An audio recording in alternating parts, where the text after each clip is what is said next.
All right, guys, welcome. I'm going to go over open interest, how you can use it to trade, how I use it to trade, areas that you can look for reversals, positioning getting overexposed, positioning looking to getting trapped, all that kind of stuff. So first, let's get into the basics. Open interest, what is it?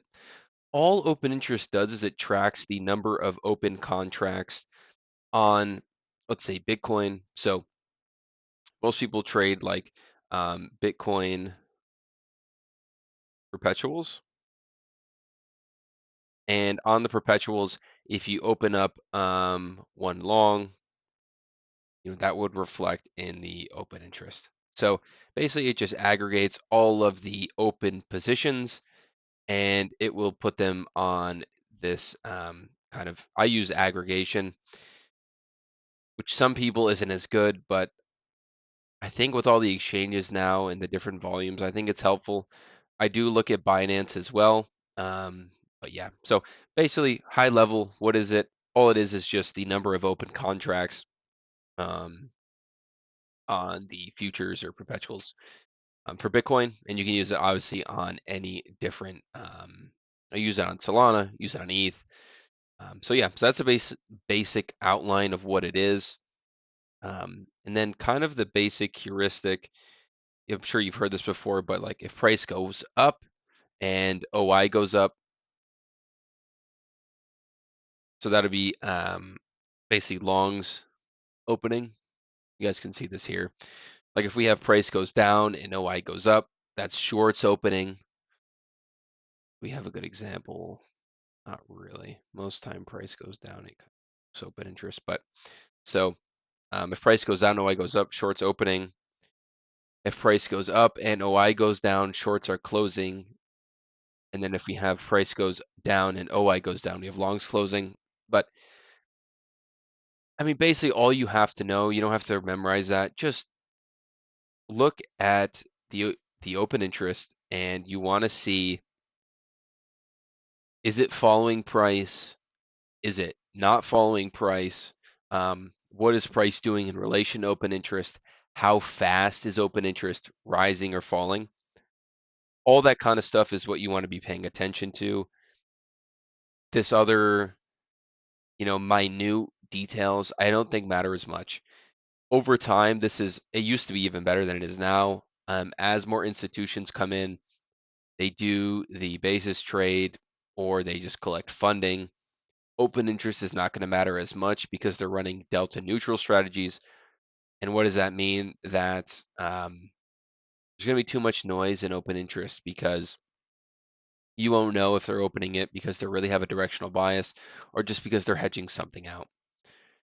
That's kind of the problem with using open interest on something like the E-mini futures in the traditional markets. So that's kind of that. The other thing I wanted to go over how you can kind of practically use this. So a good example here was on the SBR ramp up here from Trump. So what happened? Basically, we had a big ramp up in open interest and price. So what does this mean? We have longs opening at market. So longs are opening at market. We have the price ramping up. So what you have here, the context, right? Then you start to base out and price isn't making a higher high. And basically now all this positioning, all these longs are going to be susceptible to getting closed out if they start getting tested. And how I like to use this, they have anchored VWAP in here. They might not. 1 second, sorry about this. Let me open up TradingView and let me pull it up for you guys here. So what do I use the anchored VWAP for? I really like to use it on a anchor point where price and open interest really ramped up, and then I can see where the positioning is susceptible to getting tested and ultimately getting closed out. So let's go down to the 3 minute. It's going to be over here. And we are going to throw this anchored VWAP tool on here. So I think this is just CVD I have on here. Check.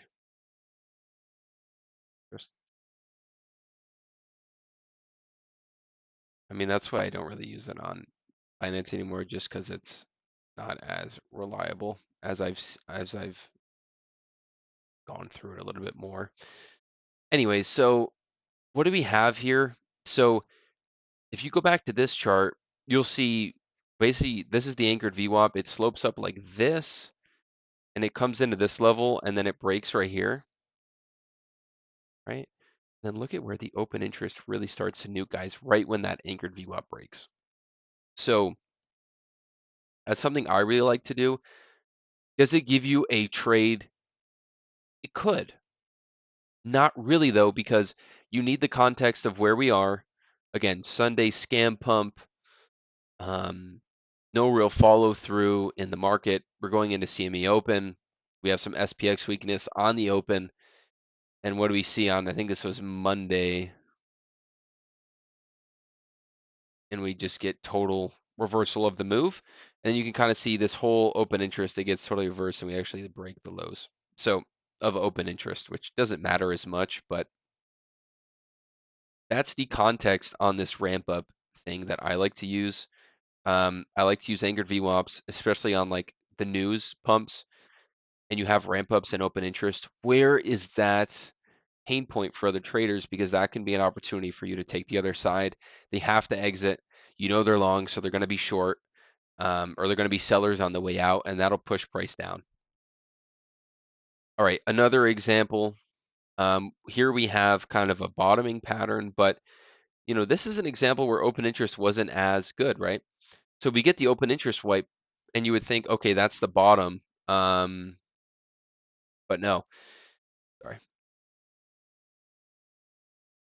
So we get the open interest wipe here, we get it here, and then we still kind of taper off. And yeah, so open interest, it's not a 1 + 1 = 2.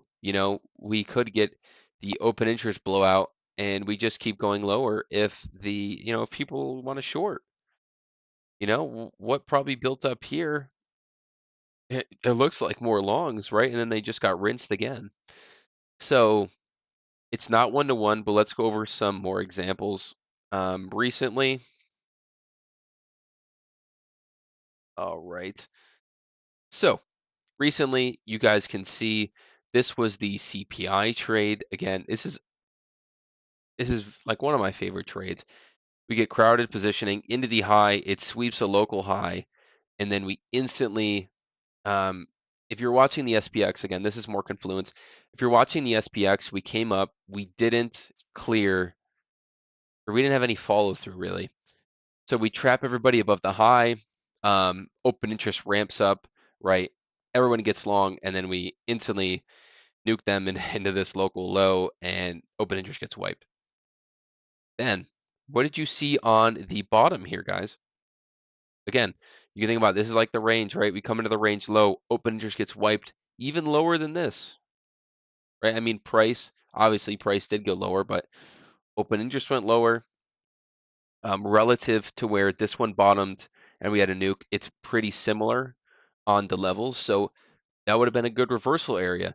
If you had on the order book depth, which I like to use, you could see we had some stuff there. I have some other indicators that I don't have on the chart right now, but this is how you guys can really use it to, find these spots where people are getting blown out, and where people are getting forced out of the market is normally where you want to be entering. And it's usually on these big scary moves down or up, where that's where you want to be entering. I mean, here, guys, look at the open interest wipe. Here we had, this is PPI news, instant ramp up in open interest. It like breaks all of the other open interest highs, just relative, right, guys? What is it doing relatively? It breaks here, and then we don't make a higher high. So then we have trap longs, and then it doesn't go anywhere. So where do we go lower? Right? So you're going to use this to give you the positioning story or narrative of where market participants are likely to be squeezed and how they're positioned. That's how I really like to use it. Again, I'm looking for ramps, and I'm looking for nukes on either side, right? Those are the areas I'm interested in getting involved. If it's like a local high sweep or local low sweep, that's even better. That gives you more confluence. But guys, I mean, it's not as simple as you see this and you bid. Up here, right, the open interest ramped up, and we kept it. Open interest was making a higher high and price wasn't. So were longs getting absorbed? Could have been.